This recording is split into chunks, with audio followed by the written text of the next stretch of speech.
Quiero hoy comenzar haciéndote una pregunta profundamente humana. ¿Qué tiene que pasar en tu vida para que tú decidas abandonar el lugar donde creciste? Pero no estoy hablando de irte un año, no estoy hablando de irte a estudiar a otro país y volver al cabo de un tiempo. No estoy hablando de irte de manera definitiva, abandonar ese olorcito a café rico que hacía mamá los domingos, abandonar las conversaciones entre amigos, olvidarte o darle adiós a ese banco que te vio o fue testigo de las primeras calenturas tuyas amorosas. Estoy hablando de despedirte de los vecinos que te vieron crecer, del lugar donde aprendiste a montar bicicleta. Estoy hablando de ese adiós. ¿Qué tiene que ocurrir dentro de ti para que todas esas cosas te resulten insuficientes y des un paso hacia otro lugar? Cada vez que alguien emigra, yo pienso que la discusión comienza bastante tarde. Cuando vemos despegar el avión, asumimos que ahí comienza la historia, pero no. El aeropuerto para mí suele ser solamente un capítulo intermedio en todo este episodio de la emigración. Este proceso yo considero que comienza mucho antes. Empieza el día en que las personas dejan de imaginar un futuro en el lugar donde viven. Empiezan cuando sienten que la vida que piensan construir donde están no la pueden hacer. Y creo que esta es una de las tragedias más silenciosas que puede experimentar un ser humano, porque nadie abandona un país, caballero, simplemente porque quiera conocer otro. Uno abandona un país cuando siente que la vida que desea construir ya no cabe donde está viviendo. Y justamente por eso quiero hacer una pregunta que casi nunca respondemos bien. ¿Por qué tengo que emigrar? ¿Por qué tengo que irme de ese lugar donde yo nací, donde yo crecí, donde se construyeron momentos muy felices con la familia? ¿Por qué tengo que abandonar a mi madre? Y no quiero responderla solamente desde la política, ni desde la economía, ni desde las ideologías. Quiero responderla desde la vida. Porque cuando reducimos una decisión tan enorme, tan compleja a una sola explicación, pienso que dejamos de comprender a las personas. Y cuando dejamos de comprender a las personas, no razonamos, no pensamos y comenzamos a discutir. Hola, soy Ray, estas abreviaturas de la Metatranca. Vamos a darle este temita, ya está planteado. Venga.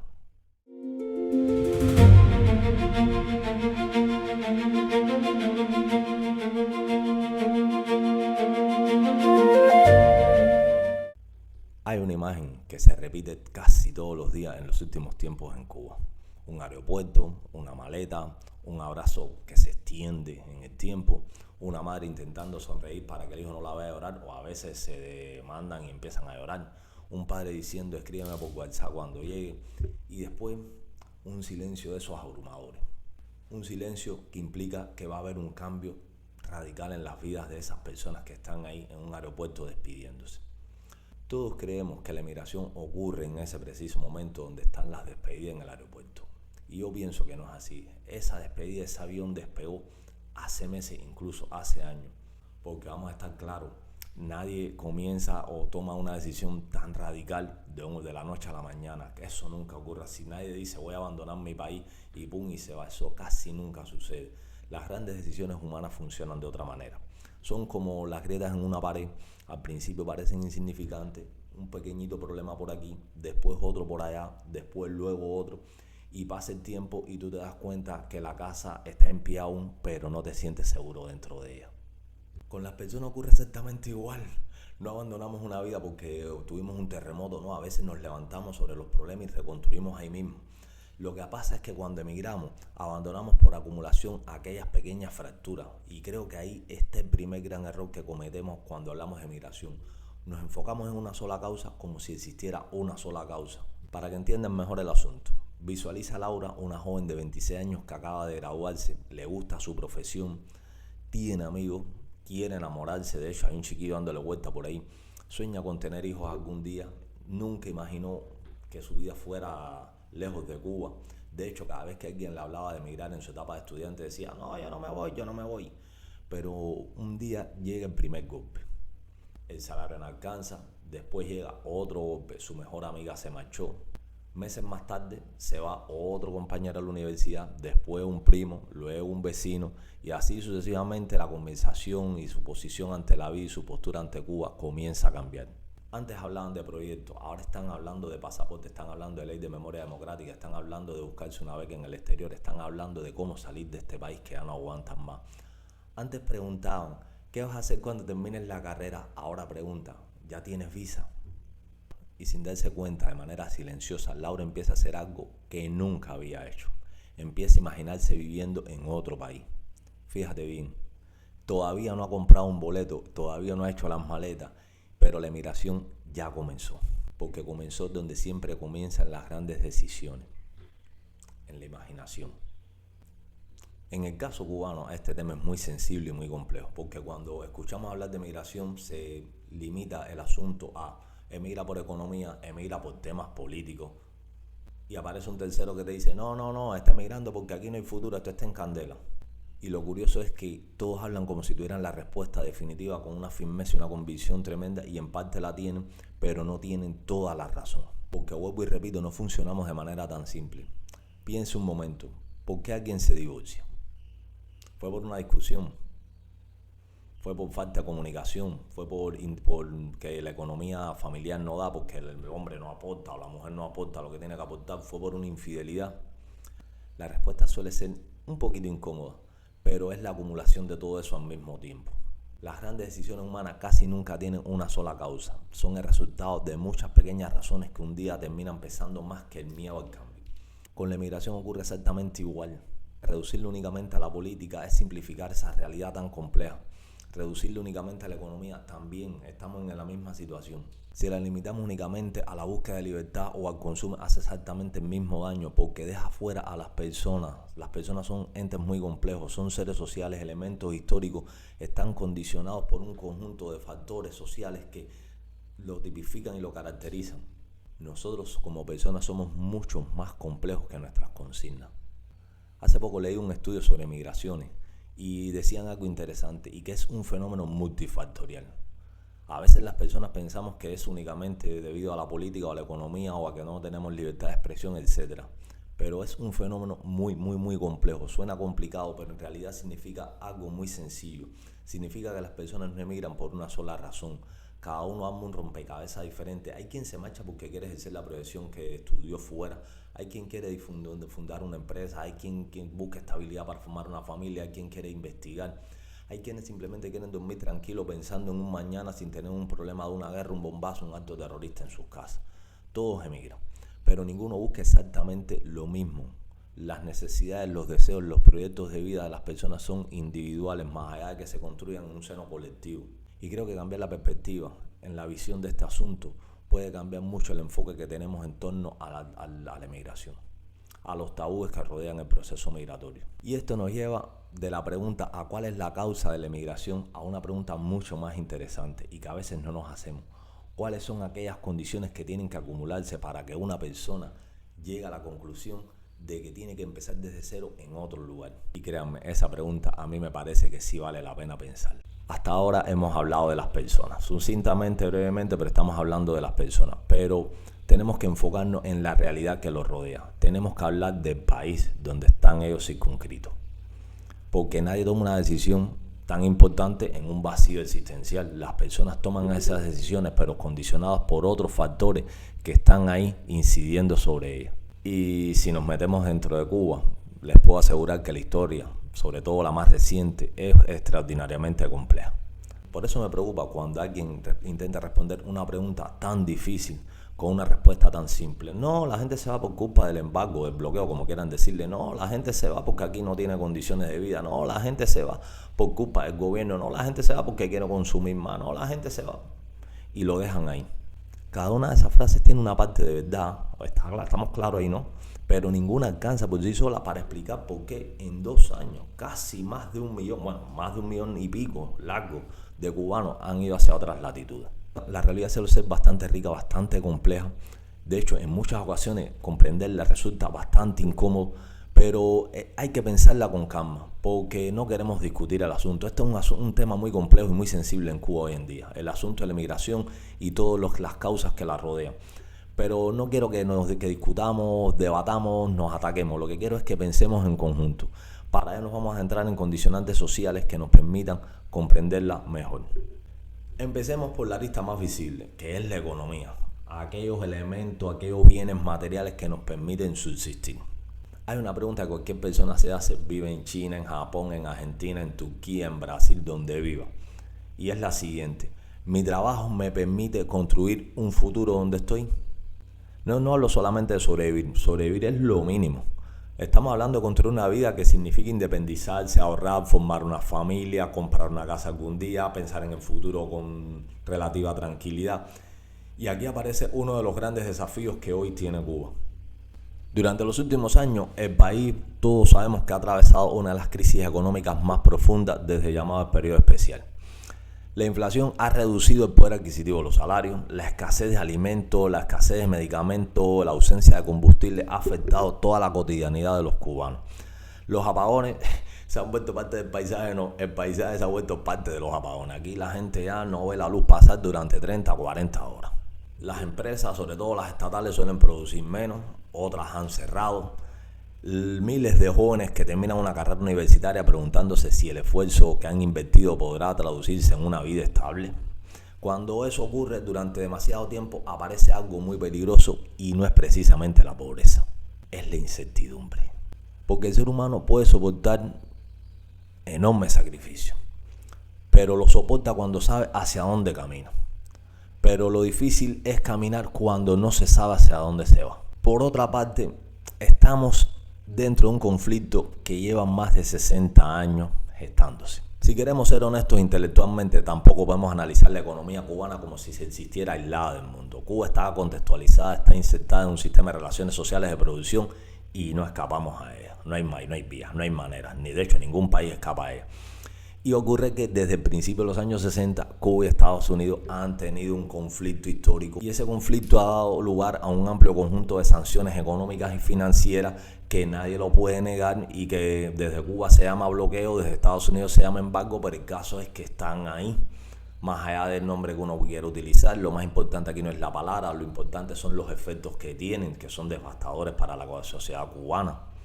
Durante décadas, estas restricciones han dificultado el acceso de Cuba a determinados mercados, al financiamiento internacional, a tecnologías, a inversiones, a operaciones bancarias con empresas que mantienen vínculos con Estados Unidos. Esto en los últimos años se ha recrudecido. No hay que ser un economista experto para saber que estas limitaciones han incrementado los costos del comercio exterior y han reducido las posibilidades de crecimiento económico de este país.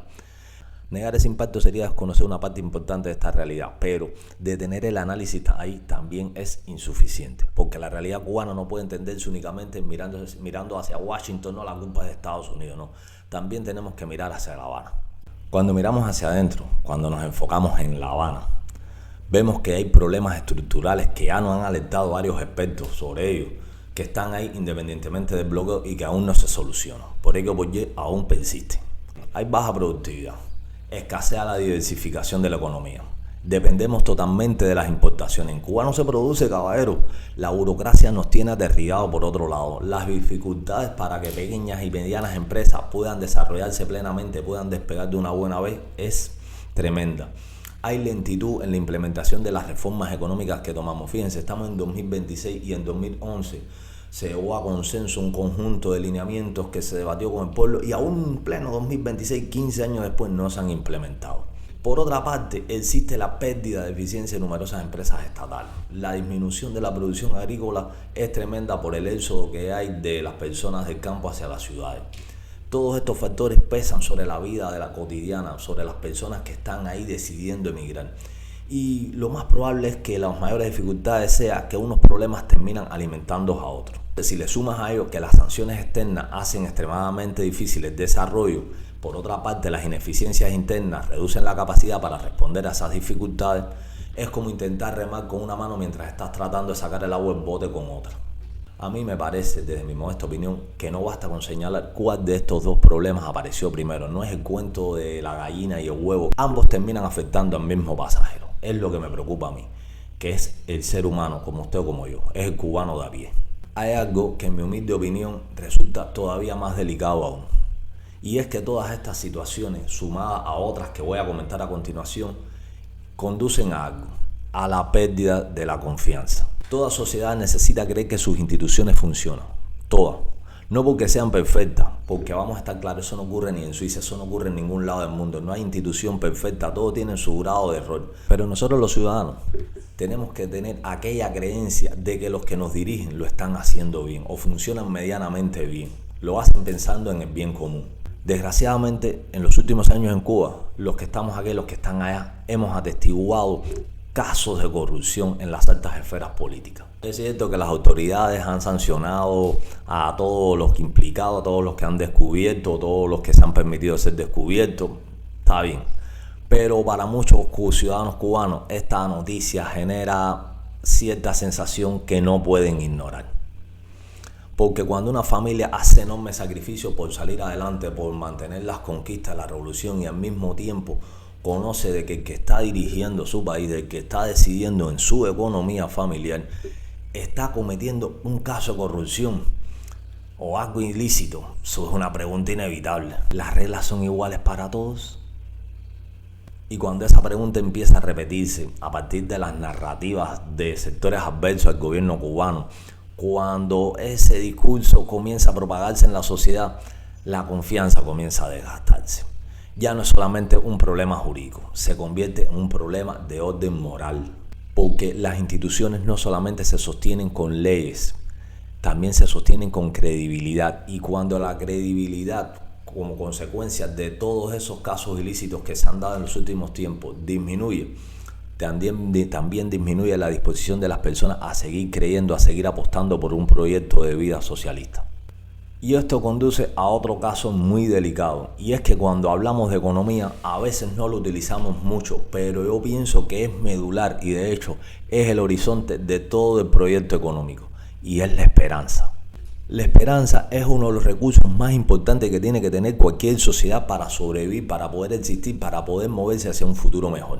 Las personas pueden atravesar momentos muy difíciles, pueden aceptar sacrificios tremendos, pueden trabajar más, pueden incluso hasta consumir menos. Pueden esperar algo que piensan o sienten que va a llegar, pero solo lo van a hacer mientras crean que sus esfuerzos conducirán a un futuro mejor. Cuando esa expectativa desaparece, empieza a ocurrir algo silencioso dentro de ellos. Por ejemplo, los jóvenes dejan de hacer proyectos, las familias dejan de planificar a largo plazo, los profesionales empiezan a mirar ofertas de trabajo en otros lugares, los estudiantes comienzan a aprender idiomas, a buscar, se matan en las redes sociales buscando becas para salir de aquí. La emigración no comienza cuando alguien compra el boleto de avión, comienza cuando las personas empiezan a imaginar un futuro ya lejos de aquí. Y creo que es una de las pérdidas más dolorosas que pueden experimentar un país, porque el verdadero capital de una nación no son únicamente sus carreteras, sus hoteles o sus fábricas, son las personas que todavía creen que vale la pena construir su vida allí. Ese es el verdadero capital de una sociedad. Y aquí es donde muchas personas se paran y dicen, pero Ray, ¿quién tiene la culpa? ¿Alguien tiene que ser el culpable? Porque de que yo esté así, alguien es culpable. O yo o alguien, pero hay que buscar un culpable. Y ahí es donde tengo que decirle, vamos a detenernos y vamos a pensar un poquito el asunto. Quizás esta sea la pregunta que más aparece en redes sociales y para mí yo creo que es la que menos ayuda a resolver el problema. Porque buscar un único culpable suele impedirnos ver la complejidad de la realidad. Hay quienes atribuyen la culpa al bloqueo de las tensiones geopolíticas, quienes le echan la culpa constantemente a los Estados Unidos. Otros consideran que el peso principal recae sobre las malas decisiones que está tomando el gobierno, las malas acciones, las malas estrategias, etc. Y muchas personas piensan que ambos factores se han combinado durante décadas, reforzándose mutuamente y agravando las dificultades. Más allá de la posición que cada uno sostenga, hay un hecho que es difícil de ignorar, que lo he venido diciendo a lo largo de todo este video. Quienes terminan viviendo las consecuencias cotidianas de esa combinación de factores son los ciudadanos comunes. Estemos claros con eso.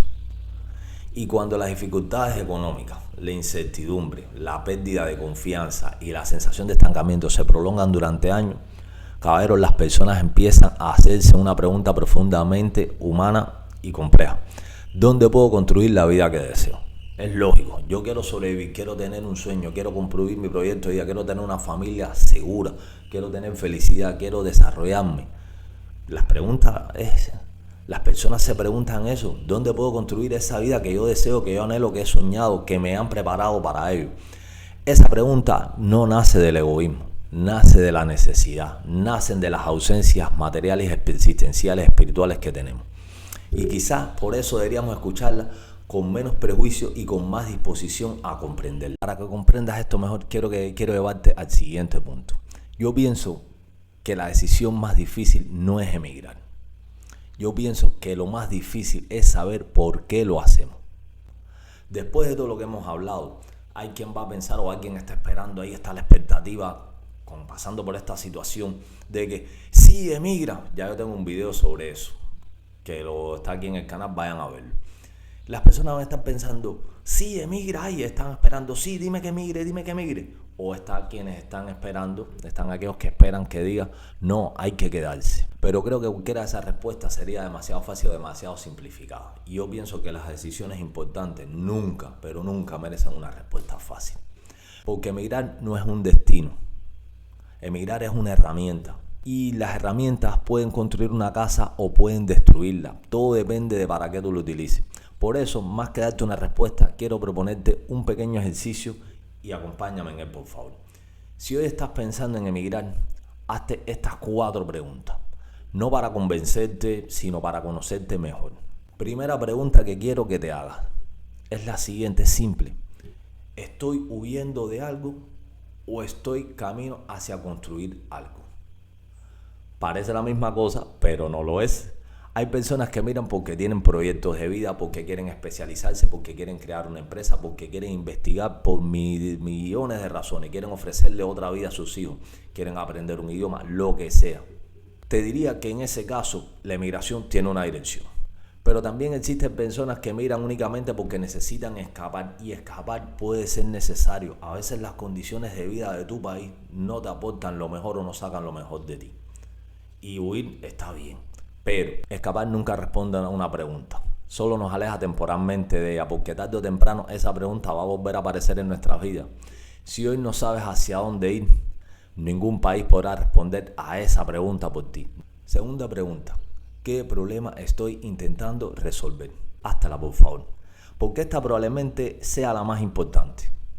Porque muchas veces creemos que cambiando de país cambiará automáticamente nuestra vida.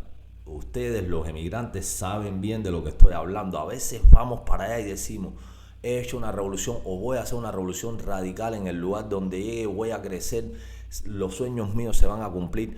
Pero tengo que decirles algo un poco metafórico, pero real, y es que no todos los problemas viven en el mismo lugar. Si el problema es la falta de oportunidad, es posible que emigrar abra vueltas. Si el problema es una economía que no te permita desarrollar un proyecto de vida, quizás también. Pero si el problema está en tu incapacidad, por ejemplo, en organizarte para trabajar con disciplina, para terminar lo que empiezas, para relacionarte con los demás, entonces ese problema va a viajar contigo a doquier que tú vayas. Vas a cambiar 200,000 veces de países. Ok, pero vas a seguir despertando siendo la misma persona. Y créeme, esa pregunta, esa conversación tienes que tenerla contigo, porque ningún aeropuerto te la va a resolver. Tercera preguntita, ojo con esta pregunta, porque es importantísima en el plano individual, en el plano de las emociones. ¿Qué estoy dispuesto a perder? ¿Qué estás dispuesto a perder? Piénsalo. Hay algo que me preocupa mucho. Últimamente hablamos de emigrar como si fuera únicamente una oportunidad y olvidamos que eso tiene un precio. Porque emigrar siempre tiene un costo. A veces es el idioma, a veces es la cultura, la idiosincrasia del lugar a donde vamos y el que dejamos. A veces hay un divorcio entre esos dos, entre origen y destino. A veces es la soledad, la nostalgia que la acompaña. A veces son esos tristes cumpleaños solos, uno por un lugar, la familia por otro, y es una videollamada y ya.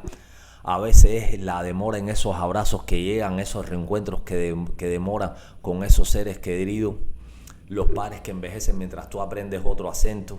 Sobre todo esto hay una frase que me conmueve a mí enormemente.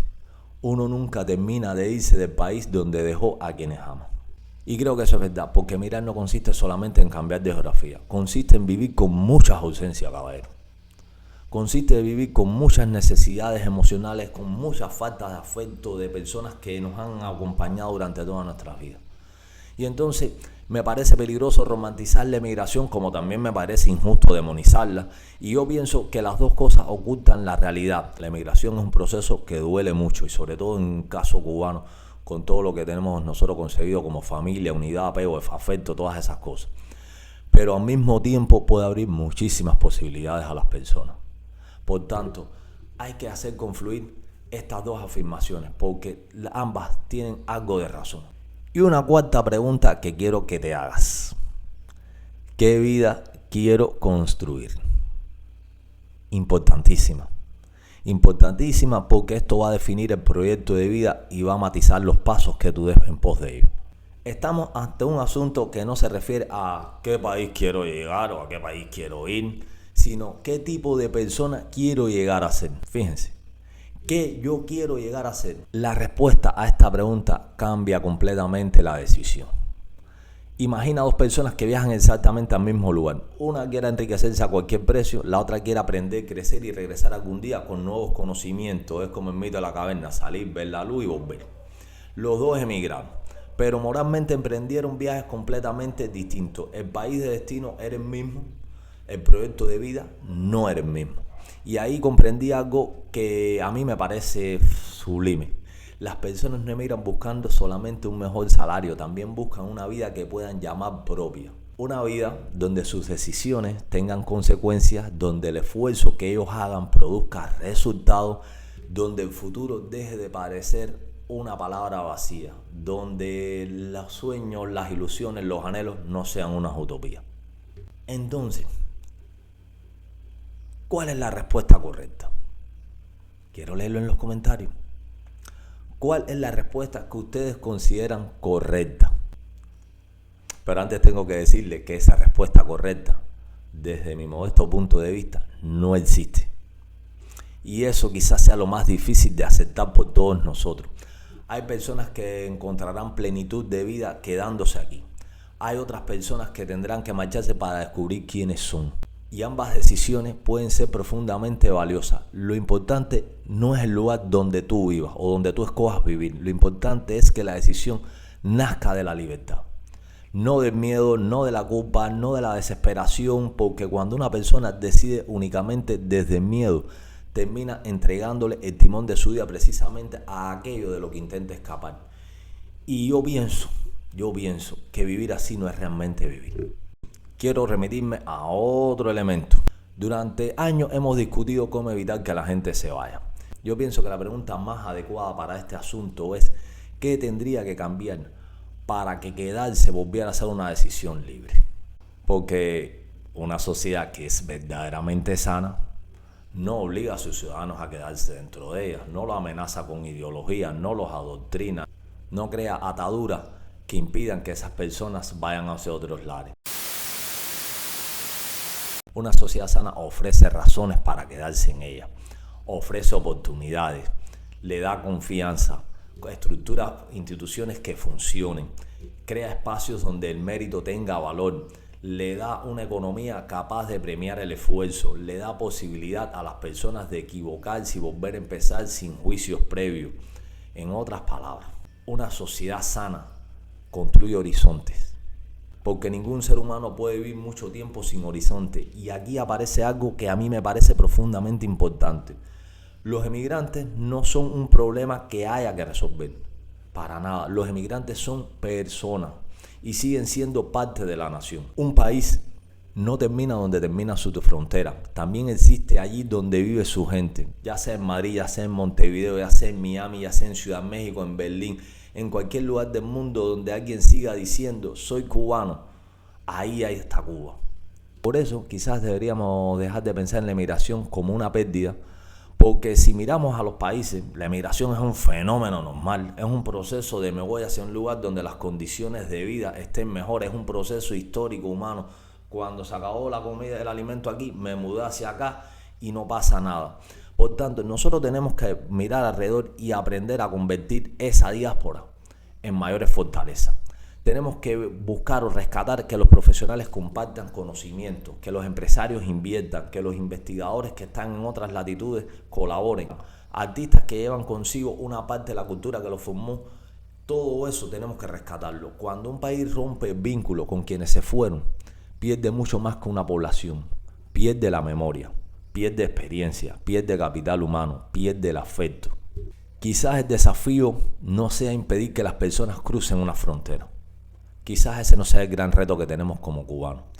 Quizás el verdadero desafío consiste en que nunca sientan que para cruzarla tienen que dejar de pertenecer. Quiero que entiendas que emigrar no es solamente cruzar una frontera. Emigrar comienza mucho antes. Empieza cuando sentimos que ya no pertenecemos a un lugar Y concluye, si es que alguna vez concluye, cuando sentimos que pertenecemos al lugar donde nos hemos asentado. Porque eso es lo que todos buscamos, pertenecer a algo, construir una vida que sintamos nuestra. Dicen que emigrar es cambiar de país. Ya yo no estoy tan seguro. Creo que emigrar es otra cosa. Es descubrir que a veces el lugar del que uno se despide no es un territorio, es una versión de sí mismo. Una versión que imaginó su futuro en un sitio y terminó buscándolo en otro. Y ojalá llegue un día en que ningún cubano tenga que abandonar su tierra por desesperación y que quien decida marcharse lo haga con total libertad, lo haga por curiosidad, por crecimiento, por amor y no porque sintió que era la única puerta que quedaba abierta. Porque el verdadero éxito de una nación no consiste en impedir que su gente se vaya. Consiste en construir un país al que siempre valga la pena regresar. Y quizás ese es el país que todavía estamos a tiempo de construir. Esto es Abreviatura de la Metatranca. Nos vemos en la próxima.